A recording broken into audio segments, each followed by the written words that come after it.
The golden light of the late afternoon spilled through the high windows of the banquet hall, casting long, dusty beams across the white linen tablecloths. It was the kind of room that smelled of expensive perfume, polished wood, and the faint, sweet scent of lilies arranged in towering centerpieces. For the guests, this was a place of magic, a setting for a celebration that had been planned for over a year. But for Maya, it was just another shift. Maya moved through the room like a ghost. That was the trick of the job she had learned early on. You had to be everywhere and nowhere at the same time. If you did your job perfectly, nobody noticed you. The water glasses were always full. The empty plates vanished the moment a fork was set down, and the crumbs were swept away before they could settle on a guest's expensive suit. It was tiring work that required a constant mental map of the room.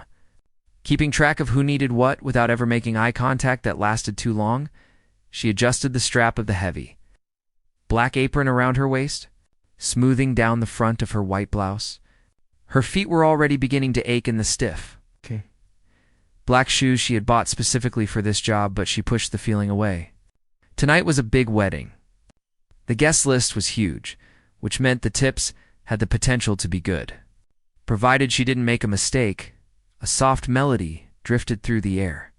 Coming from the grand piano nestled in the corner of the room near the dance floor, a man in a tuxedo sat there, playing something gentle and classical. He was a professional, hired specifically to add a touch of elegance to the cocktail hour. Maya found herself unconsciously moving her fingers against the side of the tray she was carrying, mimicking the chords she heard. She knew this piece.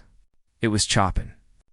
It was one of the first difficult songs she had mastered back when she could still afford the tuition fees, but she quickly stopped her hand movements when she realized what she was doing.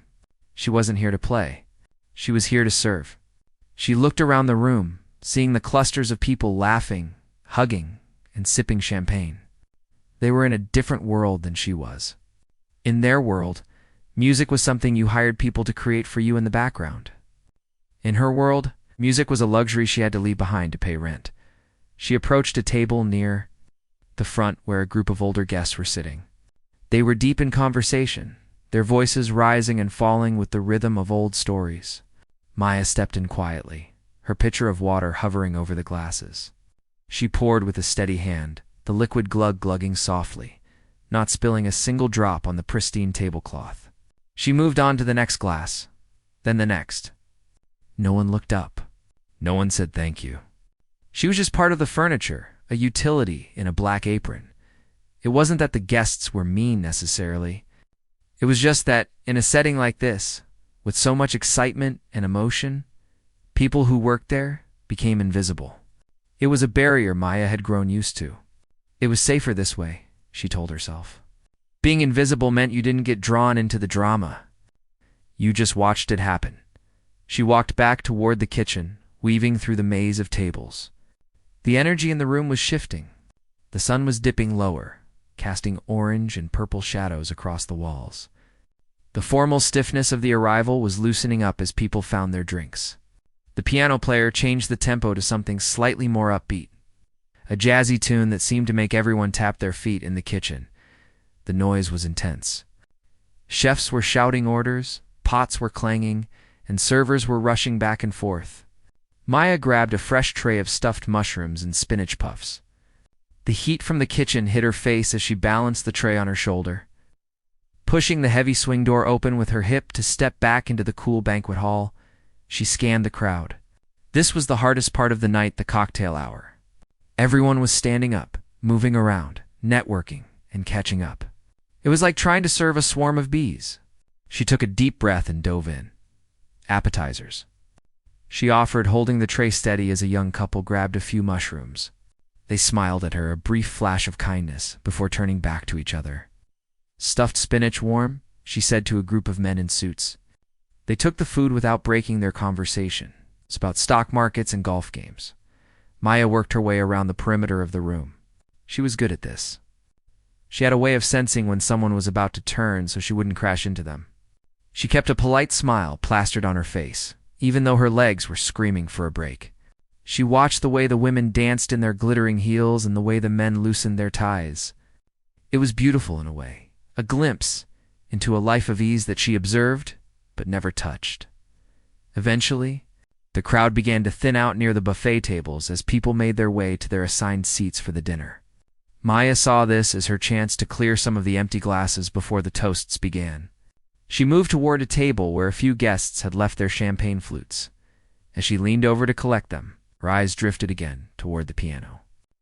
The piano player was taking a break. He had closed the lid over the keys and stepped away, probably to get a drink or use the restroom. The large black instrument sat there, silent and imposing. It looked lonely without the music. Maya paused, a half-empty champagne glass in her hand. She had taken piano lessons for 12 years.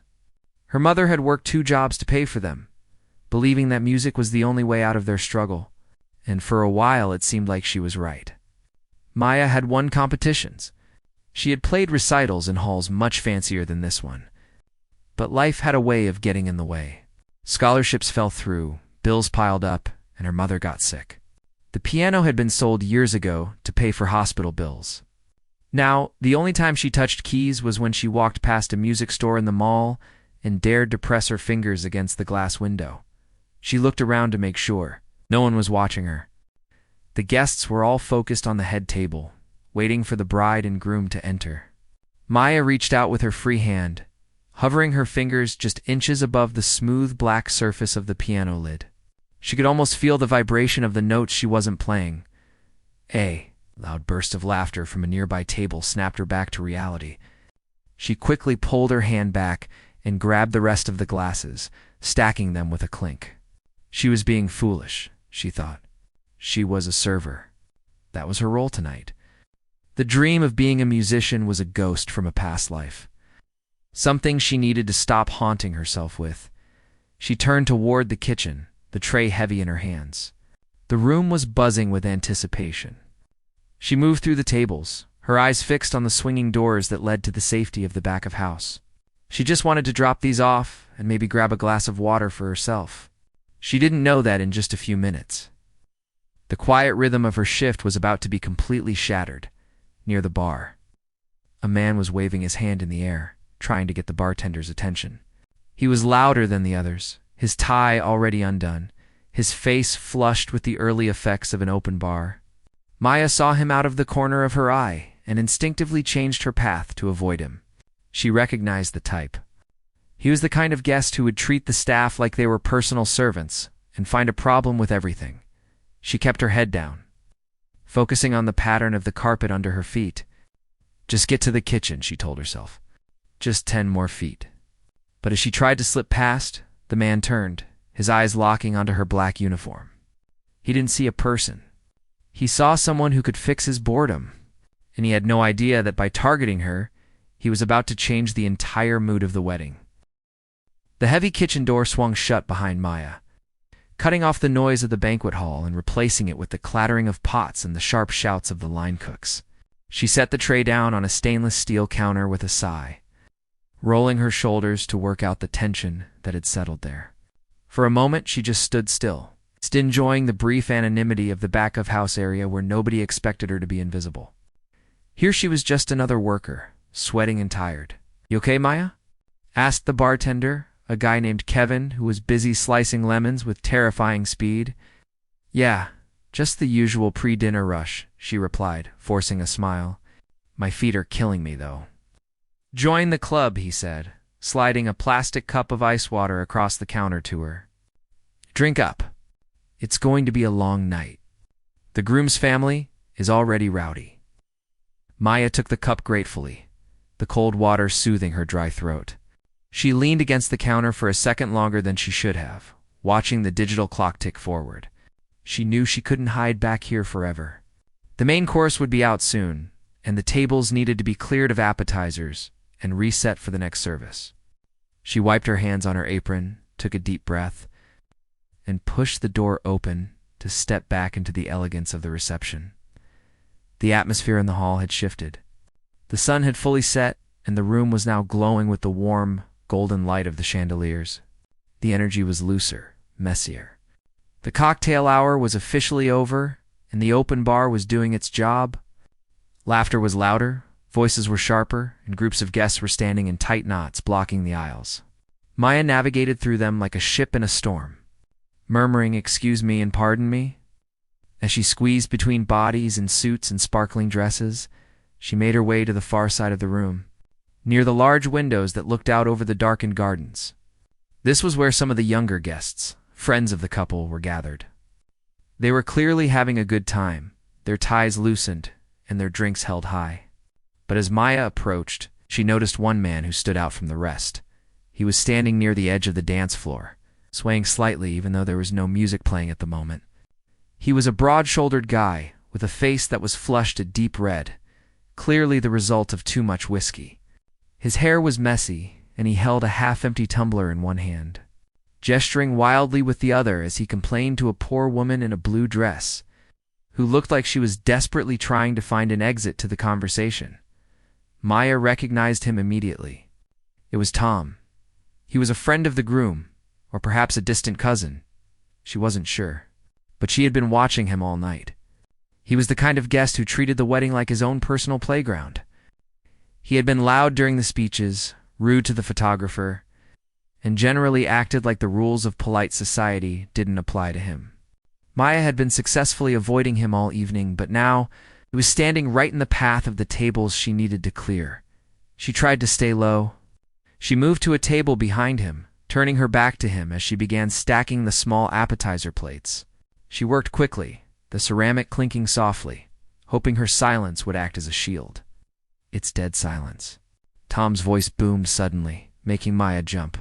He wasn't talking to her, but his voice was so loud it felt like he was shouting in her ear.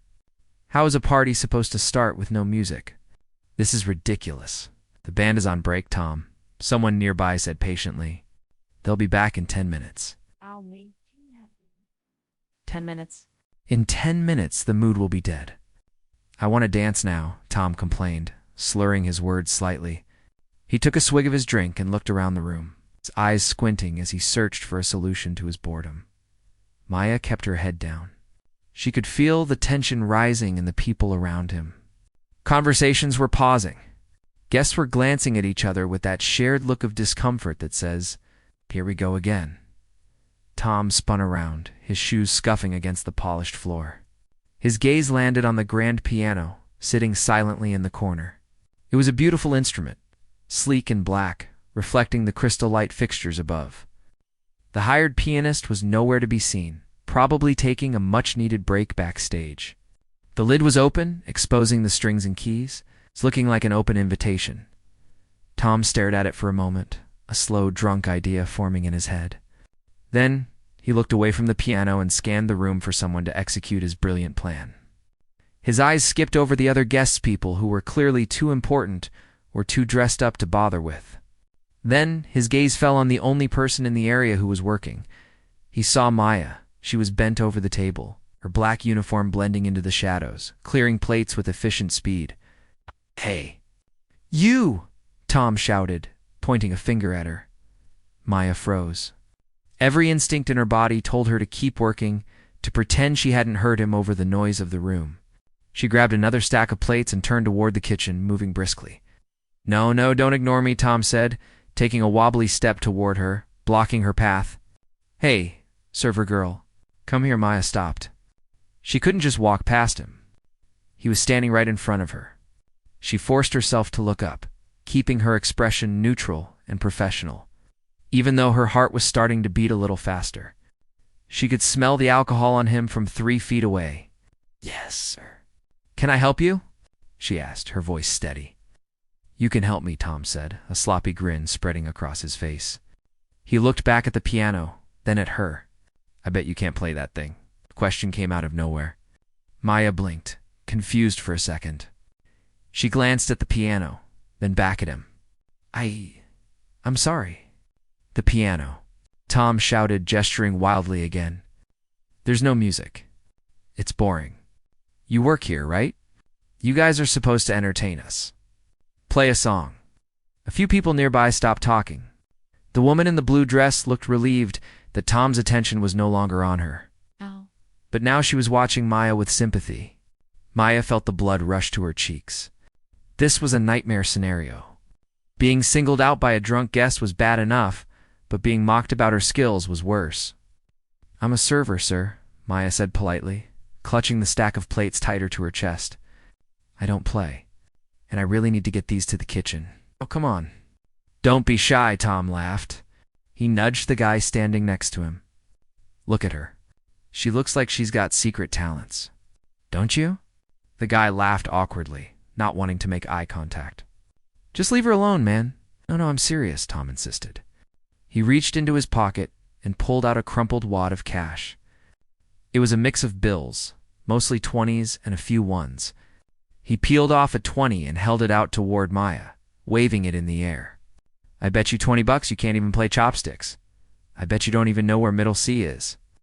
Maya looked at the money dangling in front of her face, and then she looked at Tom. She saw the arrogance in his eyes. He wasn't asking because he wanted music. He was asking because he wanted a show. He wanted to humiliate the help. He wanted to prove that he was the king of this room and everyone else was just a prop. The guests around them had gone quiet. The awkwardness was palpable, hanging in the air like smoke. Maya could feel dozens of eyes on her. She felt small. She felt trapped. She just wanted to do her job and go home. "Please, sir," she said, her voice a little quieter now. "I have to work. The band will be back soon." "What? Is the money not good enough?" Tom teased, throwing the bill onto the table she had just cleared. It landed on top of a stain left by a wine glass. "Fine, I'll make it 50 if you can play a real song." "But you won't. You're just a waitress." The word just hung in the air. It stung more than the insults or the waving money. Maya felt a familiar pang in her chest. The feeling she got whenever she walked past a music store or saw a poster for a concert she couldn't afford to go to. She was just a waitress. That was her uniform, her paycheck, her reality. But it wasn't who she was. She looked at the piano again. It sat there in the corner, silent and waiting. She thought about the years of practice, the blisters on her fingers, the sound of her mother clapping in the front row of a dusty recital hall. She thought about the way her soul felt when she played, like she could fly away from all the bills and the shifts and the heavy trays. She started, then stopped. She couldn't do this. It was against policy. Her manager would kill her. Tom laughed, sensing her hesitation. He took another swig of his drink. "That's what I thought. Can't do it. Nobody here can do anything but drink free booze." He turned away from her, dismissing her just as quickly as he had called her over. The spell was broken. The conversation around them started up again. Though the mood was definitely soured, Maya stood there for a second, alone in the crowd. Her hands were shaking slightly. She should have turned around right then. She should have gone to the kitchen and hidden. But something made her stay. Maybe it was the disrespect. Maybe it was the memory of the piano. Maybe she was just tired of being invisible. She looked at the back of Tom's head, his red face laughing at something his friend said. She looked at the $50 still lying on the dirty table. And then, with a sudden surge of adrenaline, she made a decision that would change the night completely. Maya stood frozen in the middle of the aisle, the heavy stack of plates feeling heavier than ever in her hands. The chatter of the guests swirled around her, a mix of laughter, clinking silverware, and the low hum of the air conditioning. But all she could hear was the pounding of her own heart in her ears, thumping hard against her ribs like a trapped bird. She looked at the man who had just humiliated her. He was laughing, throwing his head back with that careless arrogance of someone who has never had to worry about losing a job or paying a late bill. He had already forgotten about her. He was moving on, looking for his next source of amusement, leaving the crumpled $20 bill sitting on the table like it was a tip for a dog. Maya's grip on the plates tightened. Her knuckles turned white. A part of her brain, the sensible part that knew how to survive in the world, was screaming at her to turn around. "Walk away," it said. Asterisk, go to the kitchen. Drop these off. Take a deep breath. This is just a drunk guy. Don't make a scene. If you get fired, you can't pay rent. Asterisk, it was good advice. It was the advice she had followed her entire life. She had always been the one to blend in, to keep her head down, to swallow her pride and get the job done. That was how she had lost the music in the first place, by letting life push her around. By accepting that just a waitress was all she could be, she looked toward the kitchen doors. They were only 50 feet away. If she walked fast, she could be there in 10 seconds. She could safety. But then her eyes drifted back to the piano. It sat there in the corner, dark and elegant. The light from the chandelier caught the curve of the black lacquer, making it shine. The keys were ivory and ebony, waiting for fingers. It looked so lonely. Maya felt a strange pull in her chest, a physical ache that started behind her breastbone and radiated down to her fingertips. It was a feeling she hadn't felt in a long time. It was the need to be heard. Suddenly, the sensible voice in her head got quieter, drowned out by a memory. She remembered being 12 years old, standing on a stage in a dusty community center. She had been terrified, her hands shaking, the lights too bright. But then she had touched the keys, and the fear had vanished. She remembered the sound of the applause, the way her mother had hugged her afterward, crying happy tears, saying, "See, Maya, you were born for this." But that was a different life. In this life, she was wearing a cheap polyester uniform and clearing dirty napkins off tables. She looked at the drunk man again. He was now trying to balance his empty drink glass on his head, much to the amusement of his friends. He looked foolish. He looked small. And Maya realized that she was letting him dictate who she was. She was letting him decide that she wasn't good enough, that she was just a background character in his movie. "I can't just let him win," she whispered to herself. The words were so quiet she barely heard them, but they felt loud. She took a deep breath, held it for a second, and then let it out slowly. She couldn't carry the plates and play at the same time. She looked around for a side table. There was a small high top against the wall, currently holding a forgotten centerpiece. She walked over to it, carefully set down the stack of plates, placed the dirty napkins on top. Then she reached for the knot of her black apron behind her back. Her fingers were clumsy with nerves as she untied the bow. The apron fell away, and she hung it over the back of a chair. She smoothed down her white blouse, tucking it in neatly. She ran a hand through her hair, trying to tame the loose strands that had fallen out during her shift. As she walked toward the piano, the room felt different. The air seemed thicker. She was hyper-aware of everything: the soft carpet under her shoes, the smell of the floral arrangements, the eyes that were beginning to turn in her direction. A few guests noticed her movement. They saw the server walking away from the tables and heading toward the instrument. Most of them looked confused. They probably thought she was going to clean it or move a chair. Nobody expected her to sit down. The drunk man, Tom, didn't notice her at first. He was too busy laughing, but his friends did. They nudged him, pointing. Tom turned around, swaying slightly. When he saw Maya walking toward the piano bench, a look of surprise crossed his face, followed quickly by a mocking grin. He elbowed the guy next to him, loud enough for people nearby to hear. "Hey, look, she's actually doing it," Tom shouted, his voice cutting through the noise. "This ought to be good. Place your bets, boys. I give her 10 seconds before she breaks a glass." A few nervous chuckles rippled through the crowd. Maya ignored them. She focused entirely on the bench. It was a polished wooden bench, and as she got closer, she saw that it was worn slightly in the center. Smoothed down by years of musicians shifting their weight, she reached the piano and stood in front of it. It towered over her. It was a beast of an instrument, heavy and imposing. From this close, she could smell the dust and the scent of old wood. It smelled like history. It smelled like home. Maya looked at her hands. They were rough from the dishwashing in the trays, her fingernails trimmed short and practical. They didn't look like the hands of a concert pianist. But she knew what they could do. She knew the memory locked inside her muscles. She sat down on the bench. It creaked softly under her weight. She adjusted her position, finding the distance from the keys that felt right. She was close enough now to see the dust that had settled on the black keys between the white ones. She reached out and gently brushed the dust away with her palm. The room was getting quieter. People were sensing that something was happening. The laughter near the bar died down. Conversations paused. The hum of the air conditioner seemed to get louder. Maya stared at the keys. There were 88 of them.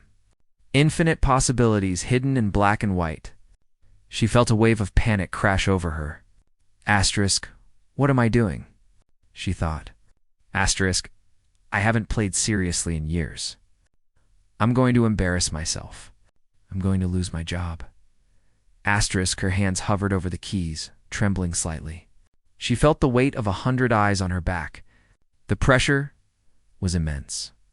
If she played badly now, she would prove Tom right.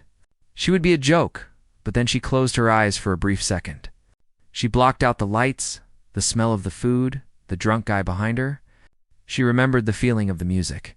She remembered that she had nothing left to lose. She was already tired, already overworked, already invisible. If she played and failed, she would just go back to being invisible. But if she played and succeeded, just for a moment, she could be real again. She opened her eyes. The trembling in her hands stopped. Her posture straightened. Her shoulders dropped, relaxing. The waitress vanished. In her place sat a musician. She didn't start with a simple note. She didn't ask for permission. She didn't clear her throat. She just let her hands fall. Her right hand struck a chord, sharp and loud, like a crack of thunder. Then her left hand followed, deep and resonant. The sound filled the banquet hall instantly. Bouncing off the high ceilings and cutting through the murmurs of the crowd, it wasn't chopsticks. It wasn't a nursery rhyme. Maya launched straight into a complex, cascading melody. It was a piece by Rachmaninoff, a composer known for being difficult and emotional. It was a song that required strength, speed, and soul. Her fingers moved across the keys with a blur of motion, hammering out the notes with a force that surprised even her. The initial chord had silenced the room. Now, as the melody rushed forward like a river breaking free from a dam, the silence deepened. It wasn't just quiet anymore. It was a stunned, heavy silence. Behind her, Tom's smirk froze. He stopped swaying. He stared at Maya's back, his mouth slightly open, his drink forgotten in his hand. He had expected a clumsy, funny noise. He was hearing a symphony. Maya didn't look back. She didn't look at the guests. She looked only at the music. She let the rhythm take over, her fingers dancing over the ivory, finding the notes she hadn't played in years, but had never truly forgotten. The music swelled, rising and falling like a tide, carrying everyone in the room along with it. She wasn't a server anymore. She was a storyteller, speaking a language that everyone understood. The sound that exploded from the piano wasn't just music.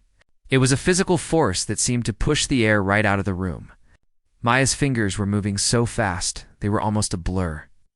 A whirlwind of black and white striking the keys with a precision that was terrifying to watch. The notes tumbled over one another, cascading down the scales like a waterfall crashing onto rocks. It was loud, aggressive, and impossibly complex. For the first few seconds, the room was frozen in a state of pure shock. The background noise of clinking silverware, shuffling feet, and murmuring voices didn't just fade away. It vanished instantly, as if someone had reached over and turned the volume dial on the world down to 0. The only thing that existed was the storm of sound coming from the corner of the room. Maya didn't see any of this. Her world had narrowed down to the span of the keyboard and the music living inside her head. She was no longer aware of the stiff fabric of her uniform, or the smell of the banquet hall. She wasn't thinking about her rent or her aching feet. She was thinking about the phrasing, the dynamics. It's the way the bass notes needed to shudder through the floorboards while the melody floated high above them. She was remembering a time when music was the only thing that mattered, tapping into a reservoir of talent she had dammed up for years. The tension in her arms released, replaced by a fluid power. She leaned into the instrument, her body swaying naturally with the rhythm. She hit a wrong note once, a tiny slip where her thumb missed a key, but she didn't stop. She didn't flinch. She just pushed through, turning the mistake into a variation, proving that this wasn't a robot playing a recording. This was a human being creating art in real time. Slowly, the guests began to react. The man standing near the bar who had been complaining about the whiskey froze with his glass halfway to his lips. A group of women who had been selfies near the entrance lowered their phones, their faces twisting in confusion and then awe. The servers who had been hiding near the kitchen doors poked their heads out. their eyes wide as they recognized their coworker in this new light. But the most dramatic reaction was coming from the man who had started it all. Tom was still standing, exactly where he had been when he made the bet, but his posture had completely changed. The arrogance had melted away, replaced by a look of utter disbelief. His mouth hung open slightly, his eyes bulging as he stared at the back of the server's head. He looked like a man who had just lit a cigarette, only to realize it was a stick of dynamite. The people standing around Tom were looking at him, then at the piano, then back at him. The dynamic of the room had flipped entirely. Just moments ago, Tom was the center of attention, the powerful guest amusing himself at the expense of the help. Now, he was the fool. And the quiet woman in the apron was the queen of the ball. He could feel the eyes of his friends on him. He could feel the judgment radiating from them. He had tried to humiliate her, and instead, she had made a spectacle of him without saying a single word. Tom's face turned a deep shade of crimson, color rising up his neck from his collar. He shrank back, trying to make himself smaller behind the guests near him. He took a desperate swig of his drink, but it tasted like ash now. The mockery had died in his throat, strangled by the sheer magnitude of the talent filling the room. The music Maya was playing was intense. It wasn't a gentle background dinner song. It was a story of struggle and triumph. It had moments of delicate, whispering softness, where the notes seemed to hang in the air like dust motes in a sunbeam, followed by crashing waves of sound that made the water glasses on the tables vibrate. She played with a passion that was raw and unpolished. Fueled by the stress of her job, the memory of her past, and the anger she felt at being underestimated, guests began to turn their bodies fully toward the piano. People who were sitting at the far back of the room stood up so they could see over the crowd. The conversation was dead. No one was checking their phones anymore. The Instagram stories stopped. 100 strangers were united by the sound of a grand piano being played by a woman who was supposed to be clearing their plates. The bride. A woman in a flowing white dress who had looked exhausted just minutes ago was standing near the head table. She turned toward the music, a frown of confusion on her face at first. But as the piece built toward its climax, the frown softened. The bride's eyes closed and she swayed gently, her hand resting over her heart. It was the kind of performance that gifts you with a moment of beauty you weren't expecting. Maya was lost in the crescendo. Her hands were aching now, the muscles in her forearms burning with the exertion of playing such a difficult piece after years of inactivity. But she welcomed the pain. It felt real. It felt right. She was pouring everything she had into the instrument, her frustration with the drunk guest, her grief for the career she lost, her longing for her mother. Every strike of the hammer was a shout. Every gentle chord was a whisper. She could feel the energy of the room changing. It wasn't just shock anymore. It was reverence. The air felt electric, charged with the realization that something special was happening. This wasn't part of the show. This wasn't paid for. This was a gift from a stranger who had been disrespected and chose to respond with grace rather than anger. Maya's foot pressed down on the sustain pedal, holding a chord that seemed to last forever. The sound resonated through the floorboards, vibrating up the legs of the tables and into the bones of the guests. It was a moment of suspension, a held breath in the music. And then she released her hands from the keys for a brief pause before launching into the final run. The finale was a torrent of notes, a descending spiral that pulled everyone's stomach down with it. She attacked the keys, her body moving with violence and grace, her hair falling out of place, her shoes forgotten. The sound grew louder and faster, rushing toward the inevitable conclusion like a train heading down a mountain. The tension in the room became unbearable. People were leaning forward, holding their breath without realizing it, and then, with a final, thunderous chord that rang out like a gong, Maya slammed her hands down on the keys and held them there. Silence rushed back in.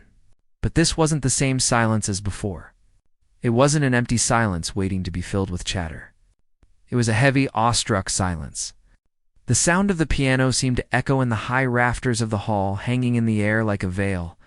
Maya sat there, her chest heaving, her hands still resting on the keys. She could hear her own breathing rasping in her ears. Slowly, the adrenaline began to fade, replaced by a cold rush of reality. She looked down at her hands on the ivory keys. She was suddenly aware of where she was again. She was in the banquet hall. She was a server.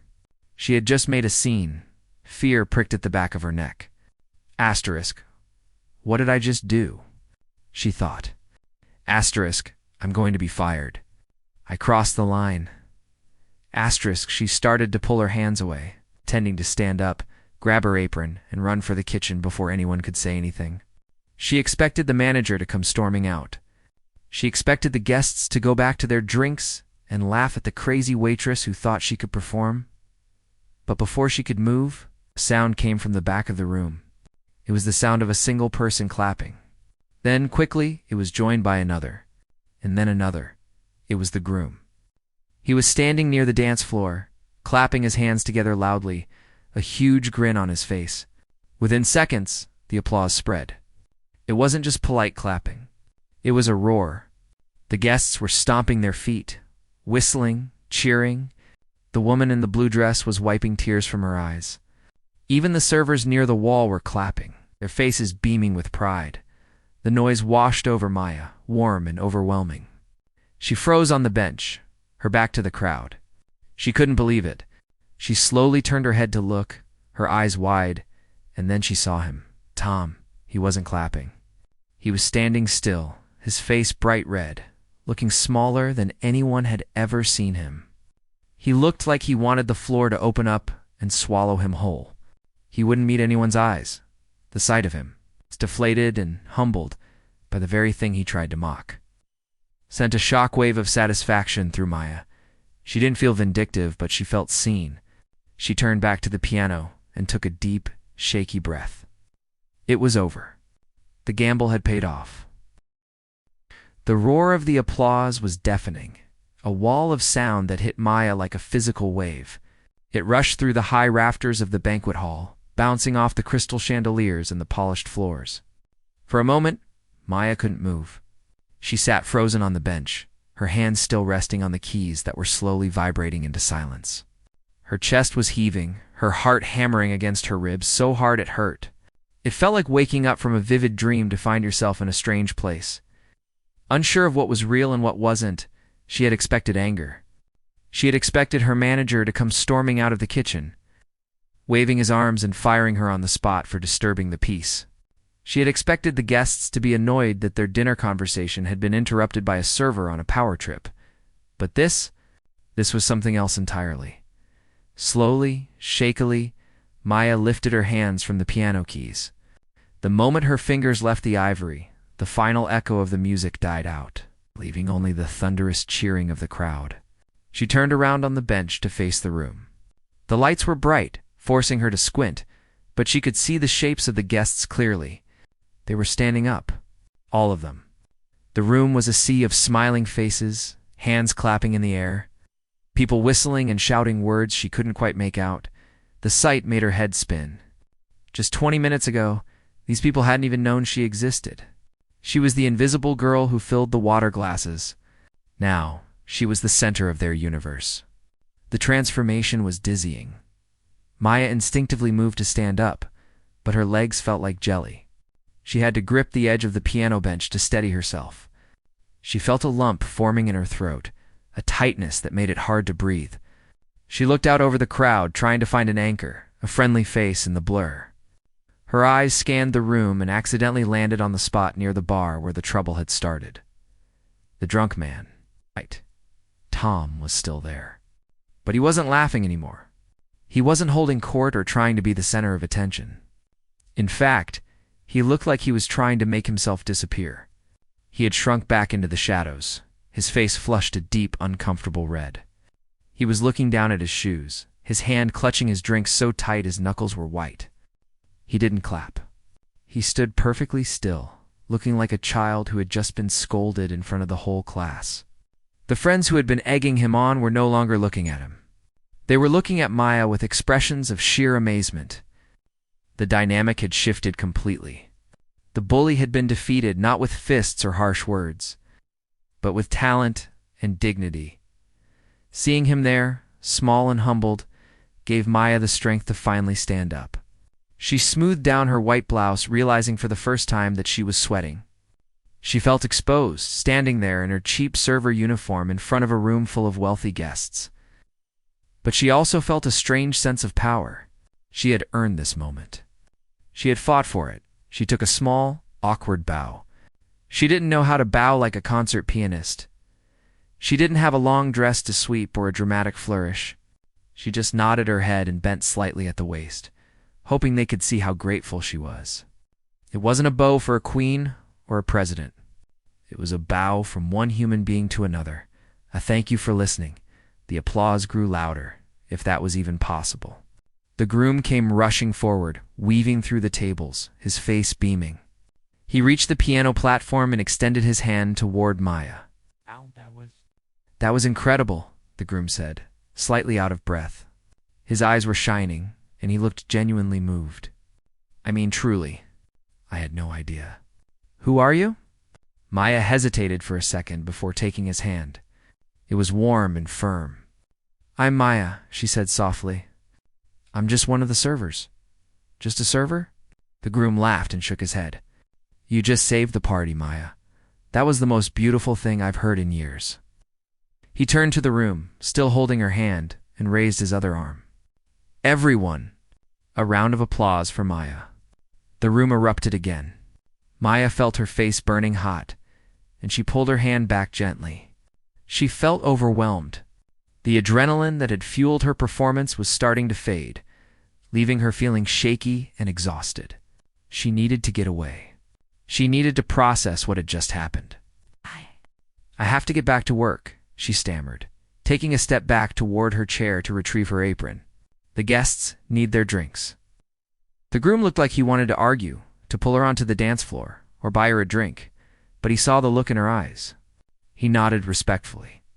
Thank you, Maya. Seriously, thank you. Maya quickly grabbed her black apron from the back of the chair where she had thrown it. She didn't put it on right away. She just held it bunched up in her hands like a shield. She walked away from the piano, away from the spotlight, to move toward the edge of the room. As she moved through the crowd, the atmosphere was different. It was like she was walking through a different dimension. Before, people would look through her, ignoring her, unless they needed something. Now, heads turned. People stopped their conversations to watch her pass. They reached out to pat her on the shoulder or touch her arm as she went by. Amazing, one woman whispered. Squeezing Maya's elbow, you have a gift, honey, an older man said, tipping his glass to her. Are you on Spotify? I need to find your music, a younger guest asked, holding up his phone like he was going to search for her right then and there. Maya didn't know what to say to any of this. She just smiled a shy, tired smile and kept walking. Thank you, she repeated over and over. Thank you so much. She reached the side door that led to the kitchen and slipped inside, letting the heavy door swing shut behind her. The noise of the party was cut off instantly, replaced by the familiar clatter of pans and the roar of the exhaust fan. The safety of the kitchen wrapped around her. Kevin, the bartender, was standing there waiting. He had a huge grin on his face. He had been watching through the small round window in the door. I don't believe it, he said, shaking his head in disbelief. You were holding out on us, Maya. Maya leaned against the stainless steel counter, letting out a long breath she felt like she'd been holding for hours. Her hands were trembling uncontrollably now. She looked at them, the rough red hands of a worker. They looked the same as they had an hour ago, but somehow, they felt different. I haven't played like that in a long time, she admitted. Her voice barely a whisper. Well, you still got it, Kevin said, pouring her another cup of water and pushing it toward her. The manager is going to kill you, though. Maya's stomach dropped. The reality of her job crashed back into her. Oh God, do you think so? Kevin laughed. Are you kidding? Did you see the groom's face? The manager might kill you for not asking first, but he'll probably give you a raise afterwards. You made this place look like the Ritz. Just then, the kitchen door swung open, and the manager walked in. He looked stressed, his tie loose, a clipboard in his hand. He looked at Maya, then at Kevin, then back at Maya. The room went quiet. The other servers stopped what they were doing to watch. Maya straightened up, bracing herself for the lecture. I'm sorry, she started quickly. The guest, he was drunk, and he dared me, and I didn't mean to cause a scene. I know I'm on the clock. What? The manager stared at her for a long moment. He didn't yell. He just sighed, rubbing his temples. I heard, he said. It was loud. I know, Maya said, looking down at her feet. I won't let it happen again. I'll go finish my rounds. She turned to grab her tray, ready to disappear back into the dining room and resume her role as the invisible girl. Wait, the manager said. Maya stopped. She turned back around. The manager looked at her, really looked at her, maybe for the first time since she was hired. He saw the way she was holding herself, the pride in her posture despite the fear in her eyes. He glanced out the door toward the dining room, where the guests were still buzzing about the performance. Don't go back out there yet, he said. Take 10 minutes. Sit in the office. Have some water. But the tables, Maya started. The other servers can handle it for 10 minutes, the manager interrupted, a small smile tugging at the corner of his mouth. You just gave them the best show of their lives. You earned a break. Maya stood there, stunned. 10 minutes to sit, to not carry a tray, to just breathe. It was the biggest luxury the hotel could offer her. Thank you, she whispered. She walked to the small break room at the back of the kitchen and sank onto the worn-out couch. She sat there in the quiet, listening to the muffled sounds of the wedding continuing without her. She took a sip of the water and closed her eyes. She was tired. She was hungry. She was still worried about her rent, but for the first time in a long time, the noise in her head was quiet. The doubt that had been following her around like a dark cloud had lifted. She knew that tomorrow she would wake up and have to put the uniform back on. She would have to serve coffee and clear plates. But she also knew something now that she didn't know yesterday. She wasn't just a waitress. She was Maya, and she had a voice that could shake the rafters. No one could ever take that away from her again. She smiled in the dark, rubbing her thumb against her fingertips. Feeling the ghost of the keys, and for the first time in years, she felt like she was exactly where she was meant to be.